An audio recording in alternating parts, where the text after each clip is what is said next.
شروع کرتی ہوں میں اللہ رب العزت کے نام سے جو بے حد مہربان اور نہایت رحم کرنے والا ہے۔ اسلامی تاریخ میں ایک ایسی شادی بھی ہوئی ہے جس میں دولہا بننے کی خواہش ہر بڑے صحابی کی تھی۔ دوستو، آپ نے بہت سی شادی دیکھی ہوگی، لیکن ہمارے پیارے پیغمبر حضرت محمد صلی اللہ علیہ وآلہ وسلم کی پیاری بیٹی حضرت فاطمہ سلام اللہ علیہا کی شادی کی تقریب سے پیاری کوئی نہ ہوگی۔ ایسی شادی جس کے لیے حور و فرشتوں نے بھی تیاریاں کی، اور سب سے مزے کی بات یہ ہے کہ اس شادی کے پیارے دولہا کو اللہ پاک نے خود نامزد کیا۔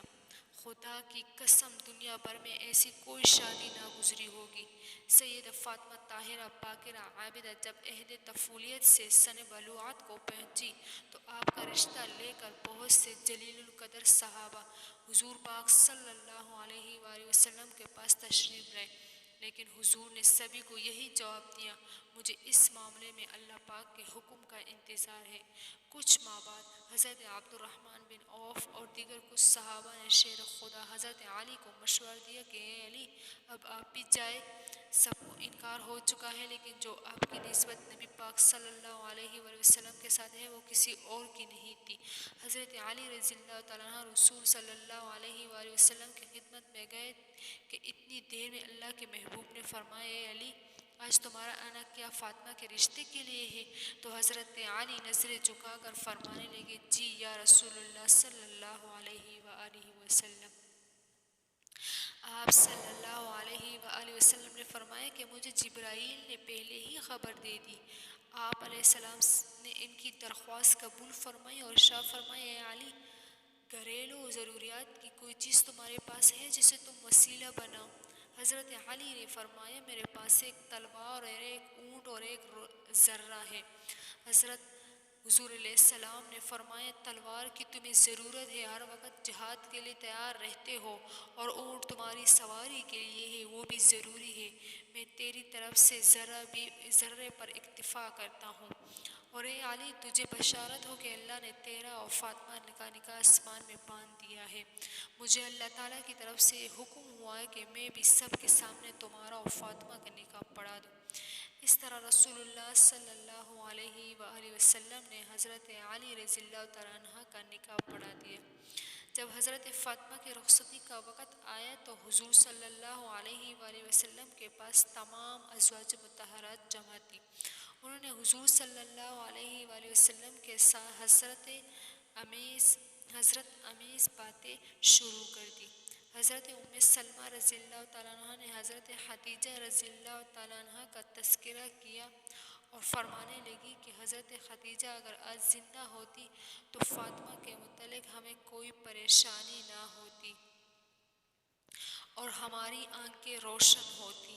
یہ سن کر حضور صلی اللہ علیہ وآلہ وسلم کی آنکھوں میں آنسو آ گئے اور فرمایا: خدیجہ جیسا کوئی بھی نہیں ہے۔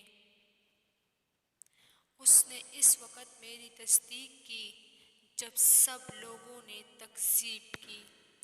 اپنے سارے مال کو مجھ پر خرچ کر دیا، اللہ تعالیٰ کے دین کو قبول کیا، یہاں تک کہ میں نے اس کی زندگی میں ہی اسے جنت کی بشارت دے دی۔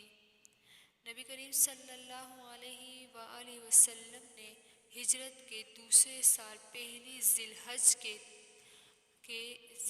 کے اور حضرت فاطمہ رضی اللہ تعالیٰ عنہ کو سیدنا علی کے گھر بھیجا۔ اس لیے شادی اور نکاح کے درمیان تقریباً 10 مہینے کے فاصلہ تھا۔ شاید نکاح کا سیغہ جلدی پڑنے کی وجہ یہ تھی کہ دوسرے رشتہ دار مانگنے والے لوگوں کے لیے جواب واضح ہو جائے، اور شادی کی دیر کرنے کی وجہ یہ تھی کہ فاطمہ رضی اللہ تعالیٰ عنہ جسمانی رشو و نما کے لحاظ سے بہتر ہو جائے۔ خاتون جنت کا جہیز آقائے نامدار مدنی تاجدار رسول اللہ صلی اللہ علیہ وسلم، دونوں عالم کے مالک و مختار نبی کریم صلی اللہ علیہ وآلہ وسلم نے شہزادی اسلام حضرت بی بی فاطمہ رضی اللہ تعالیٰ عنہ کو جہیز میں جو سامان دیا اس کی فہرست یہ ہے: ایک کملی یعنی چادر، پان کی ایک چارپائی، چمڑے کا گدا، جس میں روئی کی جگہ کھجور کی چال بھری ہوئی تھی، ایک چاول، ایک مشک، 2 چکیاں، 2 مٹی کے گھڑے۔ حضرت علی حضرت ام ایمن کے ساتھ حضور صلی اللہ علیہ وسلم کی خدمت میں حاضر ہوئے۔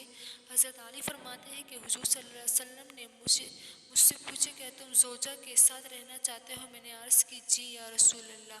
آپ صلی اللہ علیہ وسلم نے فرمایا بڑی محبت و عزت سے، انشاءاللہ تعالی آج رات سے تم اپنی زوجہ کے ساتھ رہا کرو گے۔ رخصتی کی رات حضور صلی اللہ علیہ وسلم نے اپنے لخت جگر کو ایک نیا جوڑا عطا فرمایا۔ حضرت سیدنا علی مرتضیٰ حضرت فاطمہ رضی اللہ عنہ سے محبت بھری گفتگو کرنے لگے، یہاں تک کہ جب رات کا اندھیرا چھا گیا تو وہ رونے لگے۔ حضرت سیدنا علی رضی اللہ تعالیٰ عنہ نے پوچھا، اے تمام عورتوں کی سردار، کا آپ خوش نہیں کہ میں آپ کا شوہر ہوں اور آپ میری بیوی ہے؟ کہنے لگی میں کیوں کر راضی نہ ہوں گی، آپ تو میری رضا بلکہ اس سے بھی بڑھ کر ہے۔ میں تو اپنی اس حالت و معاملے کے متعلق سوچ رہی ہوں کہ جب میری عمر بیت جائے گی اور مجھے قبر میں داخل کر دیا جائے گا، آج میرا عزت و فخر کے بستر میں داخل ہونا کل قبر میں داخل ہونے کی مانند ہے۔ آج رات ہم اپنے رب کریم کی بارگاہ میں کھڑے ہو کر عبادت کریں گے کہ وہی عبادت کا زیادہ حق رکھتا ہے۔ اس کے بعد وہ دونوں عبادت کی جگہ کھڑے ہو کر اللہ رب العزت کی عبادت کرنے لگے۔ اس لمحے ایک بوڑھی عورت نے صدا دی کہ ایک جوڑے کا سوال کرتی ہوں۔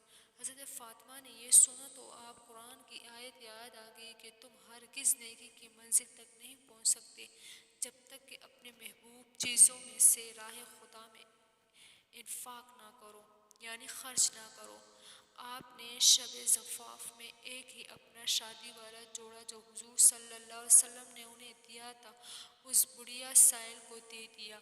اللہ اکبر۔ چنانچہ حق کی زوجیت ادا کرنے سے پہلے ابتدائی 3 دن ان دونوں مقدس ہستیوں نے روزے رکھے اور رات عبادت الہی میں بسر کی۔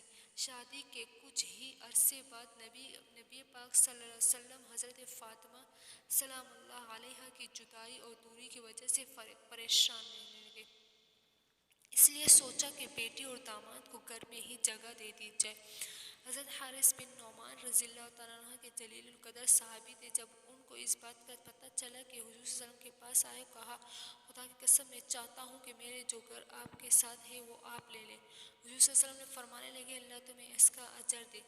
اس طرح سے حضرت علی اور حضرت فاطمہ رسول خدا صلی اللہ علیہ وسلم کے ہمسائے بن گئے۔